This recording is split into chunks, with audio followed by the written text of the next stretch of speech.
Hey, welcome back guys, it's Matt Larson 10 coming at you guys with some breaking news. It has been confirmed that there has been election fraud in the state of North Dakota. Well, for months I've been trying to explain to you how this system works, and now that we have a state, North Dakota, that has finished selecting its delegates and is ready to send them on to the national convention, the system should be much more clear. Unfortunately, how those delegates in North Dakota were selected was anything but fair. Let's begin with how the North Dakota vote played out. Now, as we all know, guys, North Dakota held their straw poll on Super Tuesday. The results came out to be Rick Santorum won 40%, Ron Paul came in second with 30%, Mitt Romney came in third with 26%. 1,700 people later came last weekend to come and vote on whom would go down to Tampa as delegates. There are 101 people that would be voted on. Only 25 of the 101 would become delegates after the voting. But when the voting was supposed to take place, the election officials from the GOP handed out this ballot.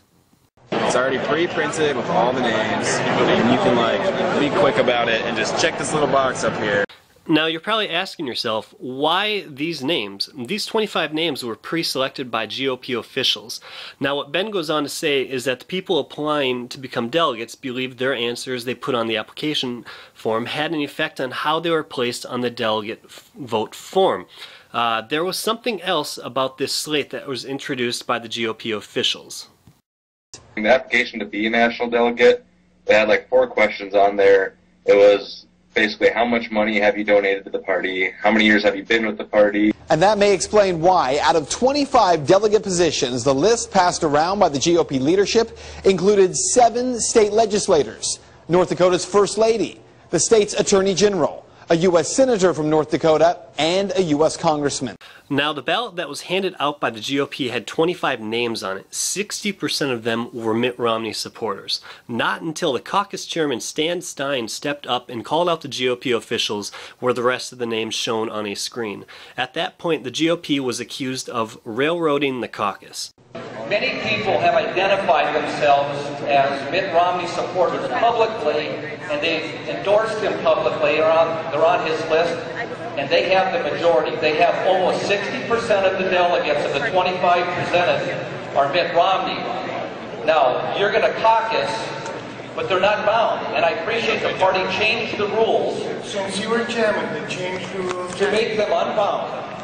The fact that they're unbound, why would we restrict the democratic process of allowing all the delegates to vote for all of the candidates in a paper ballot? Stan, this is a railroad job, and you can make it about Ron Paul, and it's not. At the end of the meeting, a 20-year-old lady stood up and asked this.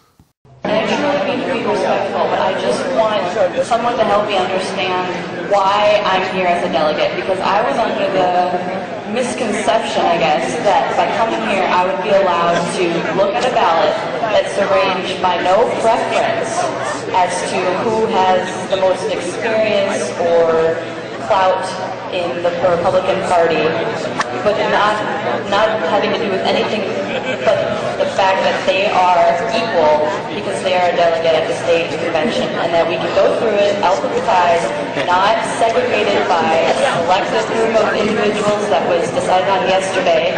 I mean, I didn't get the opportunity to weigh in on that, but I you weren't on the committee there. Right, I understand that, and I guess I just disagree with that process. So here's what you need to know. You weren't on the committee, ma'am. That could be the slogan for this entire primary season for Republicans. What has become so clear as we monitor these events from state to state is that in this primary, voters are given the appearance of having a voice and a hand in the process when clearly they do not. At the end of the day, Mitt Romney takes North Dakota. But based on how that situation played out, it would be nearly impossible to say that he won. He finished third in the straw poll. But here's how the delegates have come out. 16 delegates for Mitt Romney. They will go to Tampa. 7 delegates for Rick Santorum and 2 delegates for Ron Paul.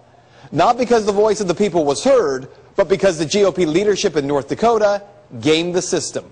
And that is Reality Check.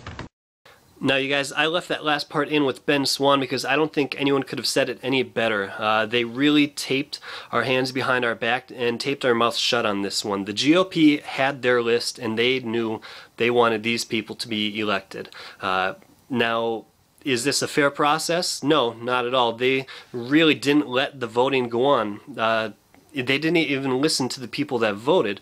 That's why we need to do something about this, guys. We need to get this out to the news. I know that Ben Swan is out on the news in the Ohio area, but Ohio's too small. We need this to go global and national. We need the whole United States population to have seen this somehow. That's why you guys need to share this video, thumbs up, get this video out to everyone that you know, friends, family, relatives, all these guys out there.